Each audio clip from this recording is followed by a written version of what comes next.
welcome to the podcast, Food Talks. I'm Dallas Townsend. I will be your host, and I act as the uninformed consumer, asking a nutritionist all the questions that you have. Hello, I'm Jordan Townsend. I'm our resident nutritionist here at Naturally You, and I'm here to inform the uninformed consumer, answering and helping to unpack some of your more difficult nutrition questions. Now, I know a lot of people have questions about processed food and live food, natural food, whatever you want to call it. What's the difference between, so canned vegetables, for example. They put it in a can. Is that green bean not as good as the fresh green bean over in the supermarket section where they're spraying water on it and it looks nice and clean? What's the real difference there? Yeah, so that's actually a great question that I actually get it quite a lot. Why does it matter? That's what I hear a lot. Jordan, why do I have to get this version? Why can't I just get this one? The main thing you got to remember with processed food is a very special type of food in that it doesn't spoil. So what are we doing to that food to keep it from going bad? More importantly, rotting, perspiring, or anything like that. The main thing, especially with vegetables, the biggest difference I always tell my clients to kind of think about is if you buy an apple, you have about max 2 weeks before that apple starts to meal, it starts to rot and brown, and eventually it'll completely decompose. Why is that? Versus if you can buy canned apples. Those canned apples are shelf stable for not just months, years. So the main difference than what they're doing to that are several different things. The most common thing they're doing to most processed foods is they're already heat treating it or cooking it. Now, when you cook something, you do kill the bacteria, but the main problem with cooking something is you start to denature it. Now, that denaturing is good and bad. That's the difference between a raw steak and a cooked steak. It changes a little bit when you get into vegetables because a lot of the nutrition in vegetables, fruits as well, they're very, very sensitive compounds. So when you start to heat them, you now have completely destroyed a lot of the actual nutrition that was originally in there. Perfect example is broccoli. Raw broccoli has way more nutritious value than cooked broccoli. Now, most people you talk to are not going to eat raw broccoli. I'm not telling you have to exclusively eat raw broccoli, but that's why having a balance of some cooked food and some raw food is so important. Now, why is this not explained to people when, you're coming of age as a kid or something? Because until this moment, I don't think I've ever really had it broken down for me that, vegetables can lose their nutritional value and whatnot. I think it really, more than anything, is just more of a lack of knowledge from who fed you. Your parents. Your parents, yeah. Did your parents know that? Had Probably anyone not. sat them down and explained that? Where would they have learned it from, More of that, exactly. It's more of, that's why I tell people, it's not that you're dumb, you're ignorant. No one has ever explained that this is even something to consider, much less impacts your health. And not that it's, your parents' fault either, but as we come along, we've learned so much more than we knew probably back in the 60s, 70s. Oh, of course. It's not blaming anyone in any way. It's our collective knowledge as far as nutrition has tripled. And that's what you got to go back. Think about your parents. Your parents were the peak in the beginning of all of the processed food. So what you really got to go back to is even one more generation, their parents. Whereas if there was no such thing as canned vegetables, there was none of these things available wide scale. Didn't a lot of families just have gardens in the back of their homes, honestly? And strangely enough, a couple generations ago where they would grow a little bit of their own food. I mean, supermarkets existed. Of course, but the big misconception with that is that was done out of necessity. That was not because, look at us, we want to be organic and natural and we want to be self-sustaining. No, we're hungry and we have some seeds. So we're going to plant these to make sure that we can actually feed ourselves, because especially when I say our grandparents, think about the 1920s and the 1930s, the economy.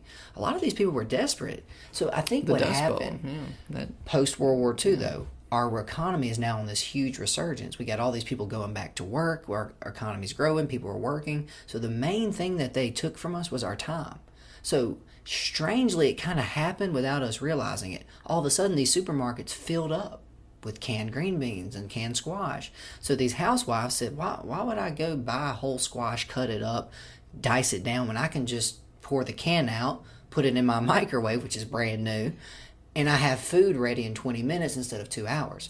So it kind of happened on accident. So it's kind of, you're asking the right questions, because it wasn't some big conspiracy. It wasn't they tried to fool us and trick us. It was just in the 1950s and 60s, we weren't even aware yet that, this green bean that's shelf stable for 9 years. Well, a lot of that's probably technology too. Like, hey, we can process and store now. Right, versus how long did it take to can a food in 1910 versus how long did it take to can food in 1960? Yeah. Exactly. Our whole mechanism for food, the way we grow food, that's the thing. Have you seen these giant combines? Mm-hmm. Versus it used to be a man with an ox. So that's how far, simply in less than 50 years, we turned the whole food system on its head. So that's what it ultimately goes back to. We're products of that. Here we are in 2020, and we still haven't sat down and thought about, why does the apple outside of the can expire and the one in the can doesn't? We just think they're apples, and they're the exact same. Yeah, I mean, and not to rag on like the food industry or whatever, who is in charge of it, but a lot of that's just having to meet the demands of the population growing, like you said, after World War II. Right. The baby boomers, we kind of have to. We need to get food out to everybody. Like, we're growing, cities are popping. And when you're in a capitalist society, it's how much can I make for how little to increase my profit. So again, it was never. It was not a conspiracy. It was not a plan to get us unhealthy and sick. It was simply, this is what the market is showing. Look, guys, we can put all of these things in instead of our product going bad. That's what it ultimately unfortunately comes down to. It's led us to poor health. And, right. Well, if you really think about it, if you're a company, and let's just say you're a farmer and you sell fresh produce, you know probably about 30% of that is going directly in the trash, meaning you're going to sell it to a supermarket. They're only going to get 70% of that return back because it's going to get old, it's ugly, no one picks it up, whatever. Versus if you're selling canned potatoes to a company, every single potato you sell them is cooked, cleaned, packaged, and put in a can, 100% shelf stable until it gets sold. So you're getting almost 100% return on every potato you sell. So that's, again, it ultimately ends up benefiting the business side of it. And that's now what we see reflected in our society, not because of any other decision other than money. It makes business sense to do this. It doesn't make health sense. And that's what we like to talk about here is, how did we get here and what do we do about it? Because does this mean you can't eat canned vegetables? No, of course not. But they still have some benefit, right? There's still some stuff, for sure. But the main thing is, when you cook something, you've now changed it to a way that it will be shelf stable. By doing that, you've lost a lot of the initial good. Gotcha. So, better than a bag of chips, sure. But really not even in the same ballpark as that raw, uncooked, natural version that hasn't been changed at all. Now, I wanted to ask you, you mentioned microwaves earlier, and Kim talks about it a lot. Kim Townsend, she's one of the practitioners here. She started Naturally You. And she talks about microwaves. What kind of effect does it have on food potentially? Or is there any correlation there when you heat it up in the microwave?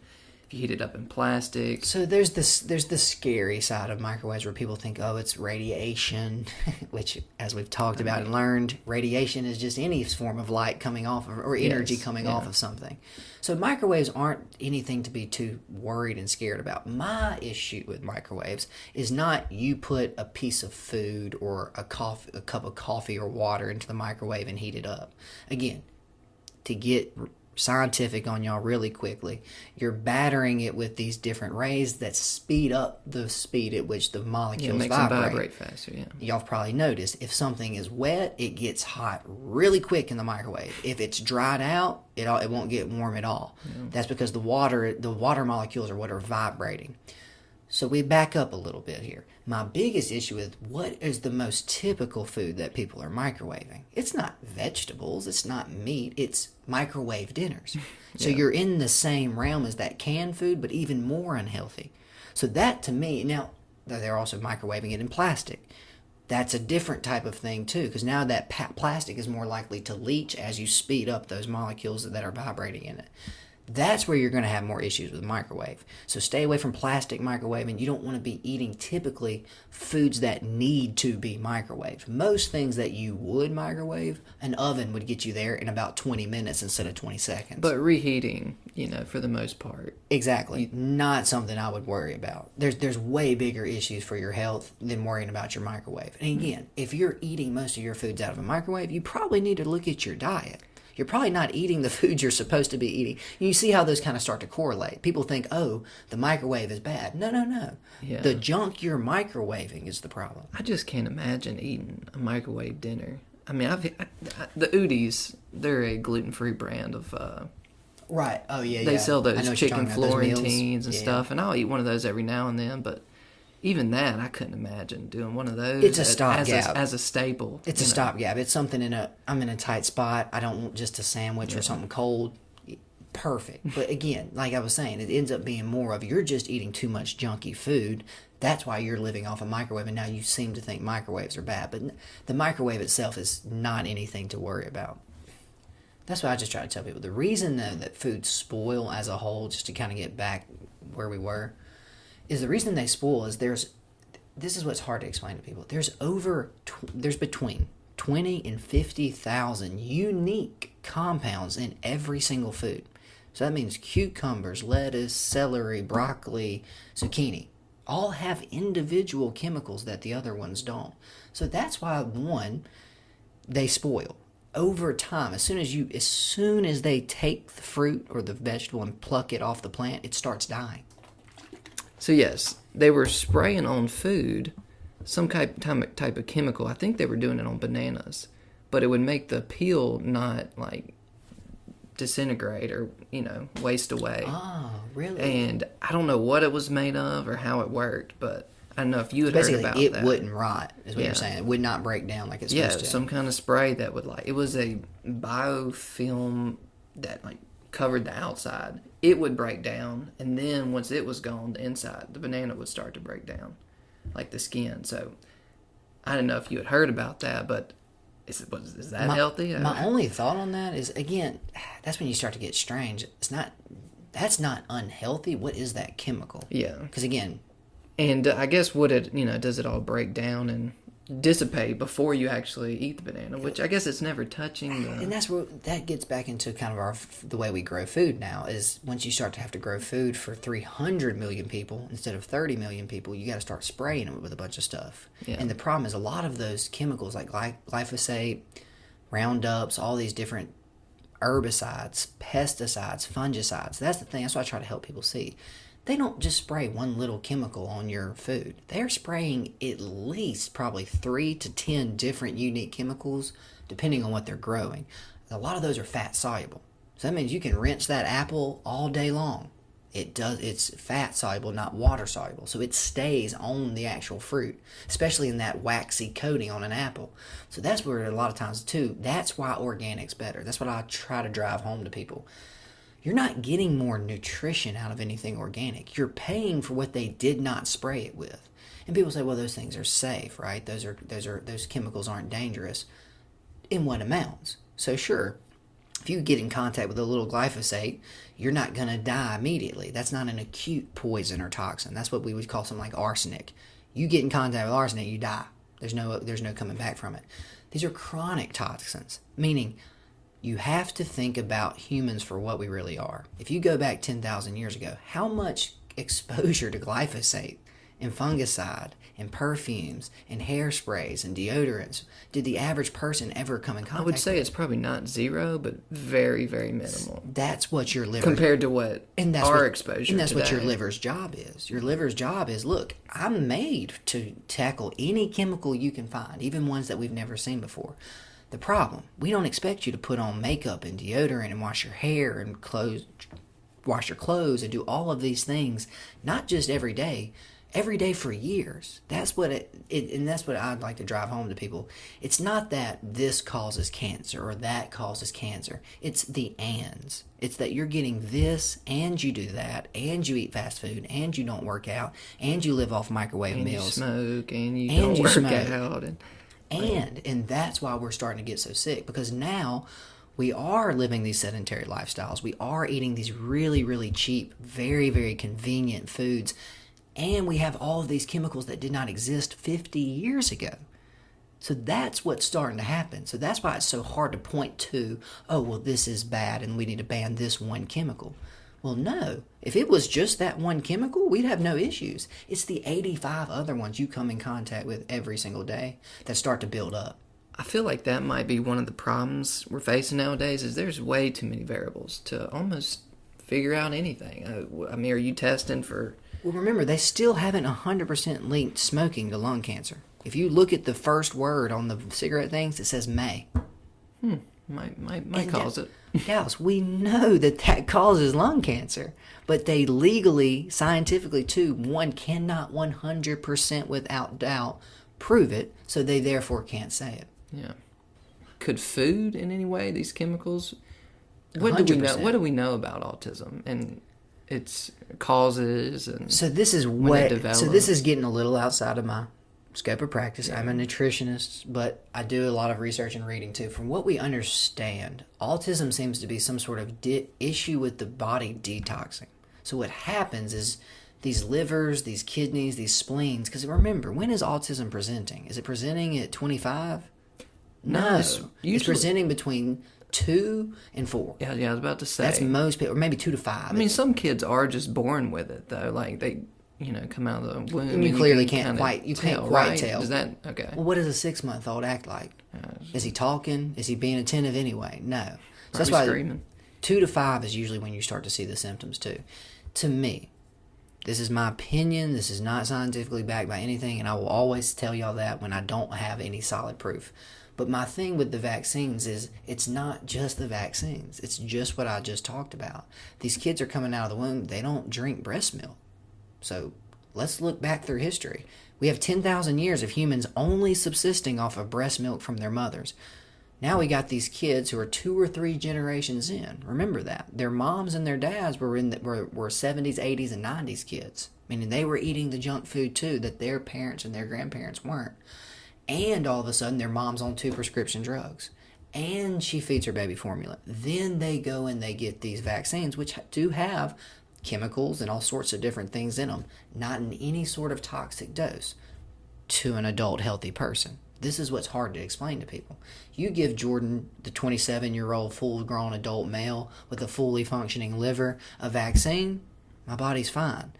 You give a on the brink, chronically underweight, sickly, not healthy child who's never been fed any sort of real nutrition this shot. Well, first off, their liver is 1/8 the size of my liver, plus all the other stuff that might be going on with this kid.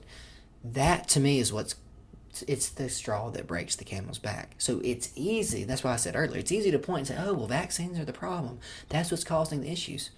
No. That's one line in all the other stuff we're doing nowadays. Autism's existed, in the past, right? No? Autism and Alzheimer's. Those are both the 2 kind of new diseases. So people back in the medieval times didn't have autism? There was retardation. So that's where you got to start to make kind of the differentiate. They didn't. Autism's a spectrum, technically. And to me, honestly, that's a cop-out. Calling anything a spectrum is just saying, oh, well, yeah, we can't really figure it out, so let's just bunch a bunch of people into a group. Well, because there's fully I'm sure people. Some people personally who you're just like, there's something off. Right. You're on the spectrum. You're not, you're not retarded. And Dallas, is that they more function in society, but is that more they just aren't good socially? Like, do I really want to put them? Well, that's social. That's a social autism. You see what I'm saying? You see how they start. The more broad you make it, all of a sudden, all these people nicely fit in this category. Whereas, again, I've seen when you see severely autistic people, kids who are nonverbal, they're screaming, they won't eat, they go into tirades. That to me is the level where it's starting to become issues. You're nervous talking to a girl you like. You're not autistic. So that's my biggest issue. Is again, we've got to really figure out. We've got to correct our diagnosing of this. But to me, again, that's another cop-out. Because again, we've seen autism it's growing exponentially. So their rebuttal to that is, oh, well, we're now better at diagnosing it. That's why it's going up. Not because the food's bad, not because we're giving you all these medications and chemicals, not because you're being exposed to all these things. It's because we're better at diagnosing. Well, for me, as a person with no nutritional training, only hearsay on the internet, vaccines, some of them really do work. And we can see direct benefits Polio with the measles, is the polio. the absolute best one. But you can't just wrap every vaccine in a bow and say this is what vaccines are. So I can accept that there's probably some vaccines for certain aspects that probably have something bad in them. But the measles and the polio, if it works and the alternative is death already, I think you should get it. Right, and again, that's when you start to get into, because again, I have a lot of clients who are very anti-vaccine. So that's what I try to pride myself on, is I get both sides of my story. I go to the medical experts who say every vaccine should be given on time every time, which I don't agree with. And I go to the complete other side of my clients who think no vaccine ever should be given to anyone under any circumstance, which I don't agree with. You got to find that middle ground. And what a lot of people say too, the big pushback is in the combinations. Because we used to give mumps. Then when you come back and you get a shot for measles, and you come back and get a shot for rubella. Well, now it's called an MMR. You get all three viruses at one time.